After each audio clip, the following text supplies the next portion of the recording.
All right, what's going on, everybody? Welcome back to SaberSim's DFS Office Hours. It is Wednesday, March 9th of 2022. Thanks for tuning into the stream here today. We've got a handful of questions already in our queue, mostly focused around step 3, particularly SaberScore, how to pick lineups out of your pool. I think a little bit more broadly, just what to do when you're in that lineup selection part of the process. So we'll talk a little bit about that here today. A couple other questions in the queue as well, so we'll get to everything. This is going to be a little bit of a shorter stream here today. I know we've had some nice long streams to start the week, which has been awesome. Got to run in about 45 minutes today on today's stream. So what we're going to do, we're going to try to keep the pace up. I'm going to try to keep my rants to a minimum and try to just be as helpful as possible, giving a good answer to these questions as best as possible, and then move on to keep our pace up. So without much further ado, let's get straight into it here. Quick question. So this is from Tone930 in Slack. About my one of my contest selection strategies. And he said, Jordan, you've answered this question before. How many questions you are comfortable with playing in any contest is 10% or 1% of the total entries. That's about 1%. And that's something I will be flexible with, which we'll talk here about in a second. But I've mentioned before that a lot of times I like to cap out at about 1% of the total entries in a contest. So you'll see all of the sites generally cap the entry limit at maximum 3% of the total entries in the contest. I think that's actually a legal requirement for the sites. I will actually come in a little bit under that and play no more than 1% of my entries in the contest, mostly just because the way I think about it is I don't want to compete with myself for top 1% equity, right? My goal is always to put lineups in the top 1% of the contest. That's how I think about my lineups. That's how I think about the entire game. If I put 3% of my lineups into the contest, or if I'm 3% of the lineups in a contest, those lineups start to compete with each other for that top 1% equity, which I don't want to pay to do. There are exceptions to that, and that kind of leads into this next question. Does this also apply to the softer excluded players, experienced players excluded contests on FanDuel, or being that the field is softer, do you recommend playing more? Yeah, so in that kind of contest, I would totally max that out. Long ago, when I had access to those wonderful contests, I maxed them out. They are so soft. All the beginner contests, the casual contests, the experienced player only, they all call them different things. Those are so soft that it generally is probably just worth it to just get as much action into those as possible. And similarly, I will, if there's a contest that for one reason or another I'm comfortable going over that limit, typically because a field is soft, or the payout structure is friendly, or Yahoo sometimes has some no rake or no management fee contests where I feel like it's worth maybe playing a little bit more than the typical volume into those. So the 1% is kind of a rule for the typical contest, and a general rule of thumb for me that I like to abide by. So, and this really only ends up being for the smaller sports, smaller contests. For most of the typical 20 maxes, 150 maxes, and definitely the single entry and 3 maxes, you're never even going to come close to this. It's a lot of times for the smaller slates, smaller sports, and that kind of thing. So, but good question. Okay, cool. Reed asks a good question here as well. So let's get into this. And he said, potentially silly question. It's not. If 0 variance is cash and 10 is a single game sim, what is 5? Mean of half the sims. Yeah, good question. So what we're talking about here, right, is the Sim Variance slider, right? By default, actually, it looks like it's 5 tonight. We talk about this all the time, right? This controls the size of the bucket of simulations you're using to build each lineup. At 10, it's a single game simulation. At 0, it's using the average of every single simulation we have for the game. So the question here is, what is 5? The short answer here is that it is not mathematically half of the simulations, and I'll explain why here in a second. But from a practical level, it is about half of the impact. It is about halfway in between from the impact that it has on your lineups between 0 and 10. The reason it is not mathematically half, let's imagine, for example, that we have exactly 1,000 simulations of every game on the slate, right? The difference, if this was I guess let me say this first. This is not a linear scale. In other words, if we had 1,000 game simulations, this is not all 1,900 800, 700, 600, then the 500, etc. That's not the way it works. The main reason why is because there is a much bigger difference between the second simulation added to a bucket and the third simulation added to a bucket than even the using 1,000 simulations versus using 800 simulations, right? The difference that each additional sim plays in the way that your lineups are built when you're dealing with very small numbers of game simulations is much more impactful. So in reality, the way this actually ends up working is that it's one single game simulation here. I don't know the exact numbers, but it's like one single game simulation at 10. 9 might be 2 or 3 game simulations. And then 8 might be 5 or 6. And then 7 might be 10-ish. And then 6 is probably like 25 to 50. By the time you're at 5, we might be looking at something like 100 or so simulations. And then it kind of scales that way. Those aren't the exact numbers, but that's the way it's basically set up. So you can think about this scale working as linear values in terms of impact, right? That, in one, maybe a way of thinking this would be that 5 is the midpoint of impact in terms of 0 variance and 10 variance, but it is not mathematically the middle point. We are planning on adding a little bit more information to the app that shows you exactly how many sims are in use here. The reason that hasn't been there historically is mostly because it's a little bit confusing if that data is presented alongside these numbers, especially, it's not necessarily for the reasons I basically just explained. Saying just purely this is the number of sims used in each bucket does not always clearly explain to somebody what the impact of changing that number is, which is why we've done this 1 through 10 scale that I think is a little bit more intuitive. But we do want to add that information because this question comes up all the time. And it might as well be there, at least in the form of a tooltip or something like that. So that is something that we want to add, but really good question there. So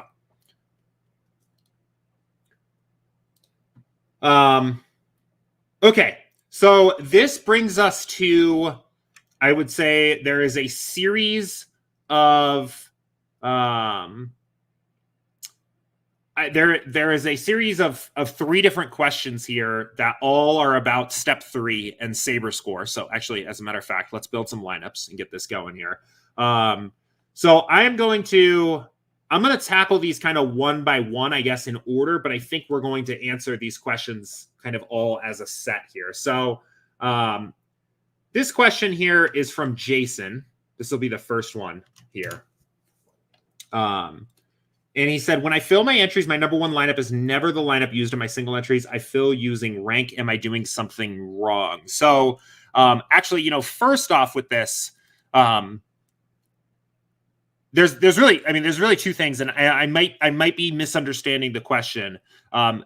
I am assuming, Jason, what you're saying here is that your highest scoring lineup at the end of the night is not lineup number 1, right? If you actually mean literally your number 1 lineup is not the number 1 lineup going into the contests, that probably sounds like a bug to me. We can kind of test this real quick and audit this here. Let's go ahead. Let's go back to the build and just make sure that this is working here. But we can kind of validate what lineup has ended up into your contest, right? So let's do this.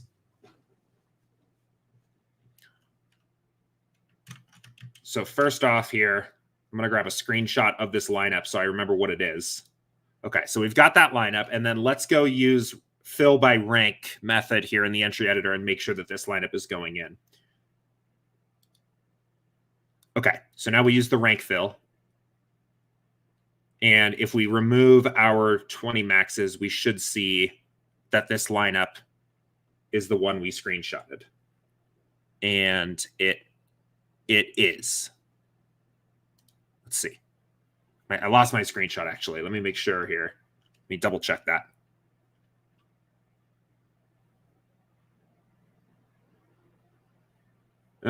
Be patient with me here. Bouncing back and forth between these things sometimes takes a little bit of extra time. Yeah, so this is the lineup that went in there, right? So it works in that sense. A couple things to look for. One, if your projections change later, for example, you run new sims, you come back to this build later, it is possible that your number 1 lineup can change. So if you, filled your entries in, and then came back to this 2 hours later and checked what the number one lineup was then, it might be that number one lineup has changed in the build, but the old lineup is still in the entry editor.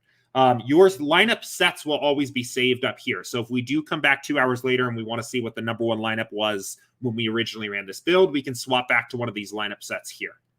That is, I guess, what I would look for if you are concerned if your actual number one SaberScore lineup is actually making it into your entries file. I do see people sometimes get confused. We get questions sometimes where people say, my top 20 lineups are not the lineups that ended up in my top 20 build.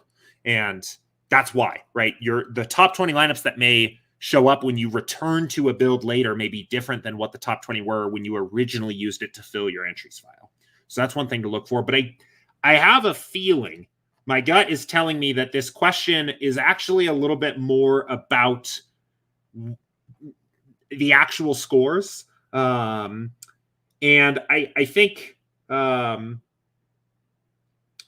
kind of brings us into K-Man's question here, which is, I'm going to read this one out. This is kind of similar.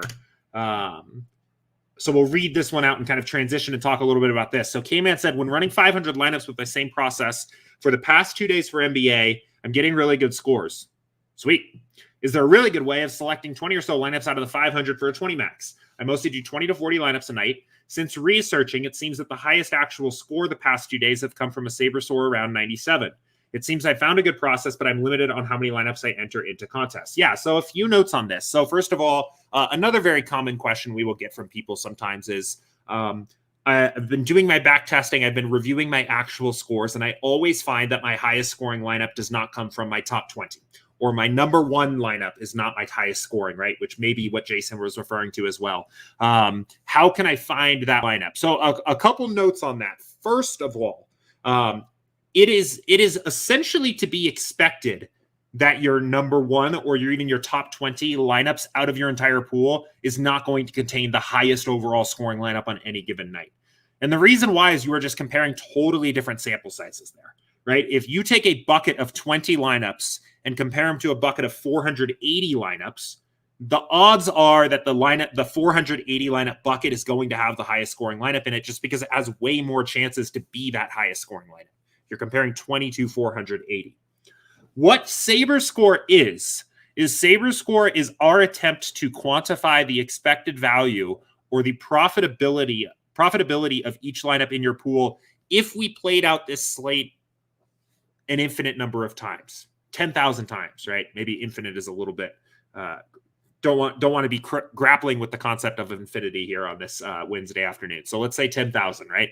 If you played this slate out 10,000 times, what would be the most profitable lineup over the long term? In other words, it is our best guess on what the best lineups are out of your pool of 500. It does not mean, unfortunately, that the highest scoring lineup in your pool is always going to be in that smaller set. It does not mean that SaberScore is going to be a perfect order of your highest scoring lineups overall in the contest or in that particular slate every night. We wish it were, but it is not, because there's still a lot of variance here at play. Overall, in terms of the way of thinking about getting your top 20 lineups out of your 500, SaberScore is a very good tiebreaker. Basically, the way I like to think about SaberScore is once you are done with everything else you want to do, once you have added the value to every other step of the process as you see fit, allow SaberScore to then decide what the best 20 are. So one of the best overall things I think you can do on step 3 is to manage your risk to a level you are comfortable with. So let's look at this set of lineups, for example, right? This is a set of lineups that we think is optimal for tonight's slate, right? In a 20 max 10 to 50K. And if we look at our exposures here, we are virtually all in on 3 different players. We're all in on Damian Jones, good value play. Sabonis is suspended. Kevin Porter Jr. projects pretty well, has some pretty good raw points. Bagley's now, it seems like, firmly in the rotation. I think Isaiah Stewart's hurt again for the Pistons as well. Not a lot of value besides Damian Jones at this particular point in the day. They look like pretty good plays. Do you want to be all in on all 20 of these guys, right? Some people may say, yeah, absolutely. In fact, lock Porter and Bagley in. I want my 3 guys to be my core.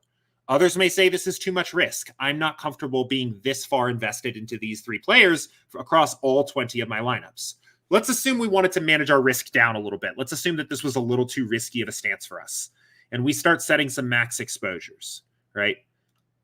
What's happening here is we are sorting through our pool of 500 to find the best 20 sorted by SaberScore that also still honor all of our custom exposures here. So I would never tell you, don't make a change to your exposures in step 3 that you want to make because it means that you have to sacrifice some SaberScore. But once you have made all the changes that you want to in step 3, I would say allow SaberScore to be the way that you determine which lineups that you take into your contests. I assure you that even with these exposure settings, there's probably still a couple hundred lineups that would theoretically work that fit these particular settings that you have here. So let SaberScore help determine what 20 you end up playing with, right? And understand that ultimately, if you end up with a lineup in your pool of 500 that has a top 1% outcome, that's probably a good thing. That probably means your approach to the slate was actually overall pretty close. Even if you made no changes to the projections or basically just used default settings and sliders and projections and everything like that, that means that the models were very sharp that day. We were probably very close. You were probably just within, a more kind of lucky roll of the dice, honestly, on getting that lineup into your pool than not. So with that said, I would say the best thing you can do is, 1, remember that it's a good thing when you have lineups in your pool that are top 1% outcomes. And 2, SaberScore is not going to be perfect, but it is a very good approximation of expected value, and it's a really good way to determine what lineups to play once you have otherwise left your mark on the process by editing your exposures or tweaking things here in step 3. I think we've kind of covered a little bit of this here now, but I want to jump to, so Kick to the Head had a question as well that I think is kind of similar, but I want to make sure I specifically answer this one. So this one says, when running your lineups and getting to the pool screen where you need to select your entries for the contest, how do you best determine what lineups to select? I'm not sure I trust the SaberSim score ranking yet since I'm new to the software. Typically, I enter single entry and 20 max GPP. I'm finding it difficult to nail the top lineups to choose from. Thank you. Yeah, so kind of a similar point here, right? Kind of reiterate that SaberScore it's a different approach than what you might be familiar with. We think it's a lot better of an approach than using projected score, for example, when you're building your lineups. For the same reason, in a lot of our content, we preach that average projections when looking at players are not very useful because they aren't necessarily predictive of upside. We also, for the same reasons, don't really like to use projected score, an average projected score, to judge lineups, right? Because ultimately, if you're playing this lineup into a GPP, you don't want this lineup to score 283.1. That's not your goal. You want this lineup to score 350 points. So why should we judge lineups by how they perform on average? Why don't we instead try to find some way to quantify the upside of the lineup? That is essentially the birth of the SaberScore, right? SaberScore is exactly as this tooltip is written here. It's going to take the correlation and the ownership and the actual fantasy points that the players scored in the set of simulations that were used to build that lineup and basically make a determination of what we think are the highest upside lineups in the pool. So I know SaberScore can be a little bit of a black box when you're new to the software. It's like, what is this thing? I assure you, we put a lot of work into this. I definitely think it is a strong improvement over projected score, but it is, again, not the end all be all. The best way to use step 3 is to make your adjustments to manage your risk, maybe to adjust some player projections. Maybe you come in here and say, man, if I'm getting 60% Jonas Valanciunas, I think this projection might be a little high. And maybe you come in here and make an adjustment to a projection, right? Once you get things about in line with how you want to tackle the slate, then allow SaberScore to help be that tiebreaker determining what lineups you end up taking with you into the contest. That is essentially the optimal way to use step 3 when you're building lineups with SaberSim. So let me know if that helps. Happy to talk about this a little bit more if there's still some questions. But a good little kind of set of questions there to treat as, I guess, kind of a little bit of a short lesson on step 3. So, Okay, cool. Let's go ahead. I'm going to hit a couple of these last questions that came in Slack here, and then we'll move to YouTube chat. I see there's a couple questions in YouTube chat. So Edward said, quick question. I have a meeting late today, and I was wondering if I can load a set of lineups with no one from the earliest games and then use the SaberSim tool until 6:30 as long as my lineups use no one from the early games. Thanks. Yeah, that theoretically works. Obviously, you're going to make a sacrifice here of these early games. I don't know how many there are tonight, but yeah. So if you just X Boston and Charlotte and Chicago and Detroit like this, right? Just like crossing these teams off and then build your set of lineups and then upload. Yeah, you can come back. And in fact, you actually, if your lineups have no one from the early games, you actually don't even have to use the late swap tool if you don't want. You can just rebuild lineups, keeping these teams excluded and basically start over from the 5:30 game. Only one game at 5:30. So actually, I mean, I guess theoretically with a 12-game slate, you could push that all the way to the 6 o'clock game. These are all mountain times, but push that all the way to the 6 o'clock games and be okay there. Yeah, obviously, I mean, I don't know. I don't think there's a ton of value or great plays from those early games at the moment. I guess Bagley is the main one that maybe you give up. So it doesn't look like too bad to do that tonight. You'll also end up with like maximum late swap flexibility too. So, but yes, it should work what you have described here. And then very quick question from Dawn before we move into YouTube chat is for NBA, how soon are actual scores updated to SaberSim? They're normally updated within about 24 hours max. So last night's scores, I would imagine, are probably in there. But it is possible that it can take about 24 hours. So it kind of just depends on the day, the slate. So yeah, we have actual scores from last night. So I was dinking around last night with trying to do some of my own projection tweaks last night. You can see all these late builds I was running and my custom projections that were loaded in here. But anyway, let's go ahead and jump back to today and keep it going. Okay, cool. Craig. Hey, Jordan, for the golf projections, are the win percent, top 5%, et cetera, solely based on the percentage of times that the player came in those positions in the Sims, or are any Vegas odds that calculated as well? That is purely our Sim projection. But I do believe that Vegas win odds and other top 5 odds are used as an input to the Sim, or at least used as a backstop to the Sim. Like we treat it basically as a flag if our simulation projections for a golfer imply like a very far off result than what Vegas has. So, right. So yeah, they are from the Sims though.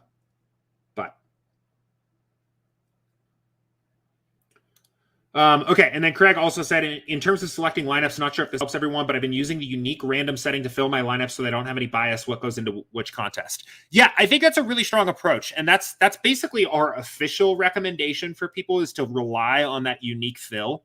I mentioned before, right, when we were talking about selecting your 20 or your 40 or whatever it is out of your pool of 500, the more unique lineups that you are willing to play, the further into the pool that you are kind of stepping, the greater the percent chance that you have the highest scoring lineup from your set of 500 in your pool of 40, right? Or if you play 100, you have a 1 in 5 shot essentially at having, it's not exactly that because lineups at the top theoretically have a greater percent chance of being the highest scoring lineup. But in theory, roughly, you have a 20% chance of having the highest scoring lineup of your 500 in your set of 100. When you're only playing 20, you've only got, a 1 in what? Oh gosh, going to get embarrassed math wise, whatever it is, right? So yes, the more unique lineups you play, which is why our recommendation is to play as many unique lineups as possible. The more unique lineups that you play, the greater the percent chance of having the highest scoring lineup from your pool in your contests. The more your variance is going to be spread out, the greater the percent chance you have it having a high upside lineup. So definitely recommend that. But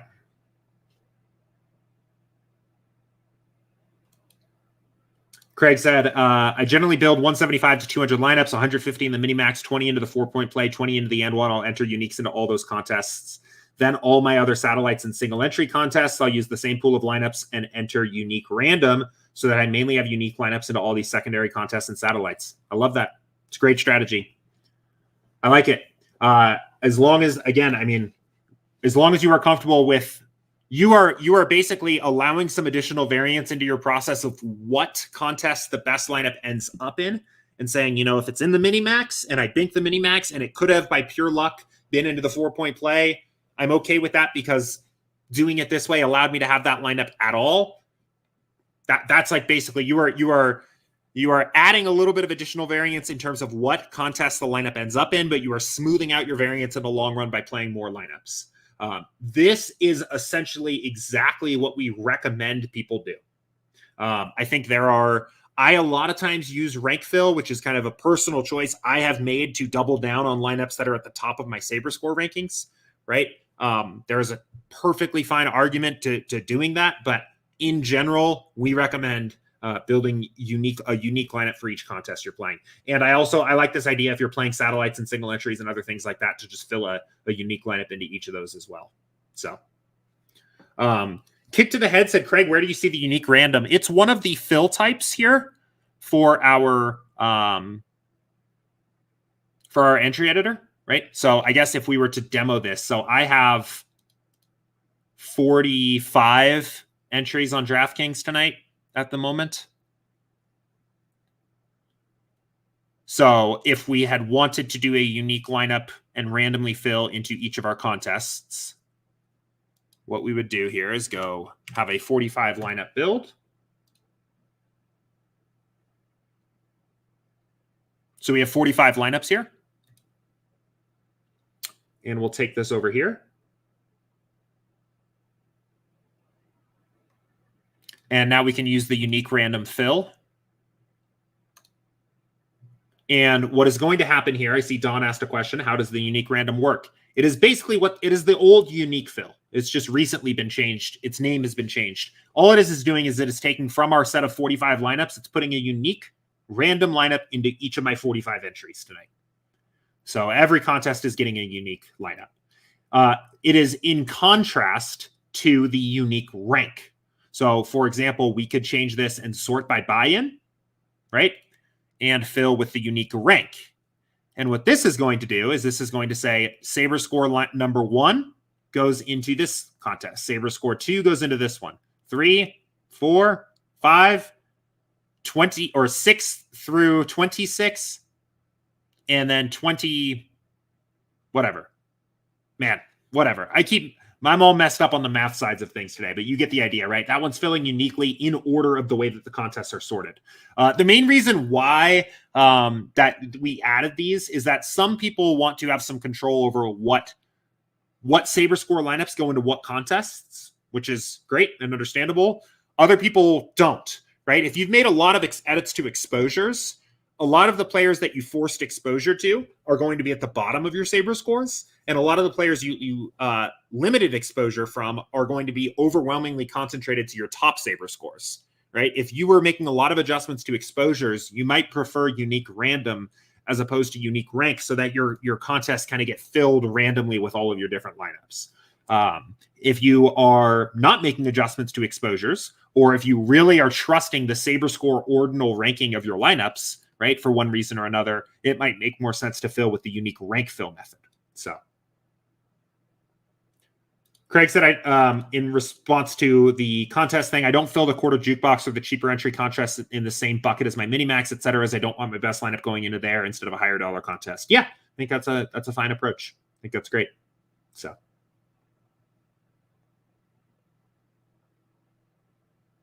And then he said, I'll fill those cheaper entry contests, et cetera, in my second run after I filled all those other contests. I dig it. I like it.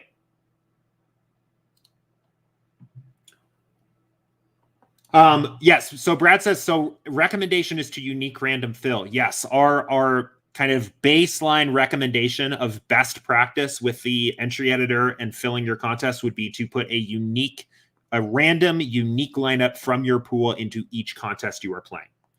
It goes along with our contest selection principles. Our contest selection principles basically say, I'm going to summarize it very quickly here. There's a lot more content about this on our YouTube channel, but it says to play no more than 5% of your bankroll on a given night, essentially on a given set of correlated slates, to play as many low dollar entries as possible while playing contests that have 1,000 or more effective entrants, which is total lineups divided by entry limit per person, playing as many contests under $3 as possible, and not playing more than 0.5% of your entire bankroll on a single entry. Then from there, to take that set of optimal contests to play a unique lineup into every single contest, right? So all of these contests that I'm entered in for tonight, for example, fit those parameters, right? In fact, this is actually, I think roughly all those parameters. This is over $3. So are these two, but they still have a lot of effective entrants. In fact, I think the only other contest that you can add in here that also fits all of that is the 4-point play, the $4.20 max. That's also an effective entrance match. And the ideal, what we would basically say is best practice with using SaberSim would be to fill all of that uniquely. Live with a little bit of the variance of where those particular lineups end up in order to give yourself the highest % chance at having a high upside outcome. That is our best practice recommendations. There are reasons to do other things if you want to, but I would say if you are just getting started, just getting familiar, you don't have a good reason otherwise to do a rank fill method or a unique rank or anything else, start there. That is best practice. So cool. Oops, accidentally just opened Microsoft Excel on my computer. All right, we're back. Cool. Also, for those of you, since we're talking a lot about fill methods, there's a couple tool tips that'll help. First of all, if you hover this will kind of just like in text give you an explanation of what each of these things do. I also recorded a little video that pops up right here. 4 minutes long. It kind of explains all 4 of the fill methods in a little bit more detail. So Brad says, I've been using rank fill since day one. Do you think I've been at a so-called disadvantage from that or just limiting my opportunities? You certainly not been at a disadvantage, and you haven't done anything wrong. What you have really essentially done is you've played a little bit more aggressively, maybe. You've doubled down on your highest upside, on your highest SaberScore lineups, right? If we can imagine if I took a 20 lineup set and filled rank here, right? The only effect of that ultimately would be that, I played a single lineup in every single contest, all 5 single entries and also in the 20 max in the quarter jukebox. It's not a bad lineup, most likely. It's almost certainly not a bad lineup. I'm just very invested into that one lineup, right? So no, you have not. I would not say you were at a disadvantage. I would say you haven't played suboptimally at all, but you probably played a little bit more risky, a little more volatile, right? So, and there's a spectrum here that is also okay. So I mean, what I have kind of been doing when I've been playing recently with my contest selection mix is I will fill these 5, right? My single entry contests uniquely, right? I don't need one lineup to win all 5 single entries. I'm fine if I took down any of these, but I'll use a rank fill for my and 1 and quarter jukebox because I don't really want by pure luck for my best lineup to be in the quarter juke, right? There's an entire order of magnitude difference in both the prize pool and the prize to first for these contests. So I would rather just play the same 20 in both. But for the single entries, I use a unique fill. So once you get a little more familiar with the fill methods and the contest selection mix, I think you can kind of do things like that. But that's why our best practice recommends unique random into every single contest, because it just gives you the greatest % chance at winning more quickly, right? And that's our goal for you guys, is that we want people to join SaberSim, to teach strong bankroll management and contest selection principles, to preach patience, to preach the value of using the simulations to build these high upside lineups, and then put you guys in a situation that allows you to realize that equity as quickly as possible. And in the interest of realizing equity sooner rather than later, you're better off just playing a unique lineup everywhere, because you have a greater % chance, right, of winning. So, and yeah, Craig said, like I said, I've noticed that out of my 200 lineups, oftentimes it's a lineup that's pretty far down. That's the best scoring lineup. If filling by rank, those lineups would never have had a chance. Well said, right? Yeah.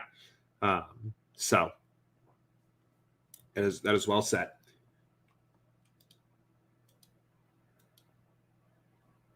So cool. Okay. I don't see any other questions coming in. I think this is a good natural stopping point. I had mentioned that this was going to have to be a little bit of a shorter stream here today anyway. I think we got to all the questions, which is great.